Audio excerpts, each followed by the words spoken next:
સુરત શહેર police commissioner Anupamsinh Gehlot સાહેબના માર્ગદર્શન હેઠળ સુરત શહેર ઇકોનોમિક ઓફેન્સીસ વિંગ જે ઇકોસેલ છે, જે સુરત શહેરની અંદર દાખલ થતા તમામ જે આર્થિક ગુનાઓ છે એની ઉપર ફોકસ કરી રહી છે.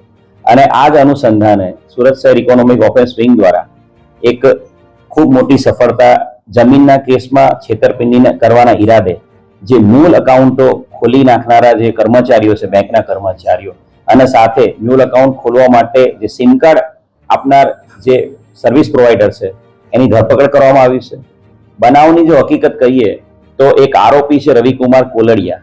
આ રવિ કોલડિયા જે ફરિયાદીને મળ્યો હતો અને રવિ કોલડિયાએ ફરિયાદીને એવું કહ્યું હતું કે મારી પાસે એક જમીન છે, એ જમીનનો મારી પાસે સોદા ચિઠ્ઠી છે અને આ જમીન હું તમને વેચી આપીશ. જમીનના જે ઓરિજિનલ માલિક છે, આ માલિકો અત્યારે કેનેડામાં છે, પણ એ સોદા ચિઠ્ઠી મારી પાસે છે અને જો તમે જમીન ખરીદવા માંગતા હોય તો હું માલિકો સાથે તમારો કોન્ટેક્ટ કરાવી આપીશ. અને આ રીતે ફરિયાદીને વિશ્વાસમાં લઈને આરોપીએ સૌથી પહેલા તો ફરિયાદીને પ્રોપર વિશ્વાસ આવે એના માટે ફરિયાદી જે જમીનના માલિકના અકાઉન્ટમાં પૈસા નાખે એ આશયથી, અને એને એવું બતાવવા માટે કે અકાઉન્ટ છે જમીન માલિકોના જ છે, એ આશયથી જે ત્રણ જમીન માલિકો છે એ ત્રણેય જમીન માલિકોના ખોટા અકાઉન્ટ, ફેક આઈડી અને ફેક સિમ કાર્ડ દ્વારા એ ત્રણ જમીન માલિકો એ જાણતો હોવા છતાં કે ત્રણ જમીન માલિકો કેનેડામાં છે, એમની પ્રેઝન્સ અહીંયા છે જ નહીં ઇન્ડિયામાં, તે છતાં એ ત્રણ જમીન માલિકોના યસ બેંક અંકલેશ્વર શાખામાં અકાઉન્ટ ખોલી નાખ્યા હતા.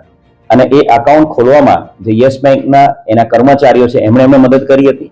અને ત્યારબાદ એ એકાઉન્ટોમાં એણે જે ફરિયાદી છે એની પાસેથી બેંક અકાઉન્ટમાં એણે પૈસા લીધા હતા, પૈસા જમા કરાવડાયા હતા. 4,81,00,000 જેટલી અમાઉન્ટ આ અલગ અલગ એકાઉન્ટોમાં જમા કરવામાં આવી હતી ફરિયાદી દ્વારા. અને ત્યારબાદ આ એકાઉન્ટોમાંથી એણે પોતે પાછા આઈડીબીઆઈમાં નવા 2 એકાઉન્ટો, બોગસ એકાઉન્ટો ખોલ્યા હતા જે જમીન માલિકોના નામના, અને જે યસ બેંકના એકાઉન્ટો છે 3, એમાંથી એણે પાછા આઈડીબીઆઈમાં પણ આ જે ફેક એકાઉન્ટ છે એની અંદર પૈસા ટ્રાન્સફર કર્યા હતા.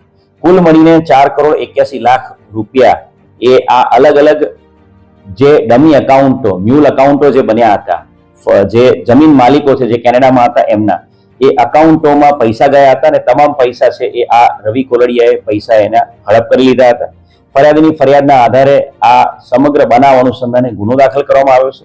અને આ ગુનામાં જે કહ્યું એ પ્રમાણે યસ બેંક અંકલેશ્વરના કર્મચારીઓ સંદીપ કુમાર રણજીત પિલુદરિયા, આઝાદ ખાન પઠાણ, શિવાની સામંતભાઈ પટેલ, અને એ જ રીતે આઈડીબીઆઈ બેંક ઘોડદોડ રોડના જે કર્મચારી છે યાજ્ઞિક વઘાસિયા, એમ કુલ 4 બેંકના જે તે સમયના કર્મચારીઓની આ મ્યુલ એકાઉન્ટ ખોલી આપનારા કર્મચારીઓની ધરપકડ કરવામાં આવી છે.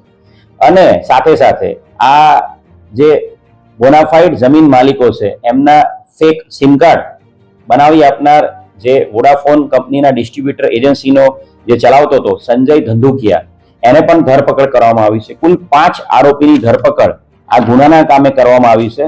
અને આ ગુનામાં આ અકાઉન્ટ ખોલી આપવામાં અન્ય કોઈ વ્યક્તિઓ મદદ કરતા છે કે નહીં એ બાબતે આરોપીની રિમાન્ડ લઈને હાલ પૂછપરછ કરવામાં આવી છે.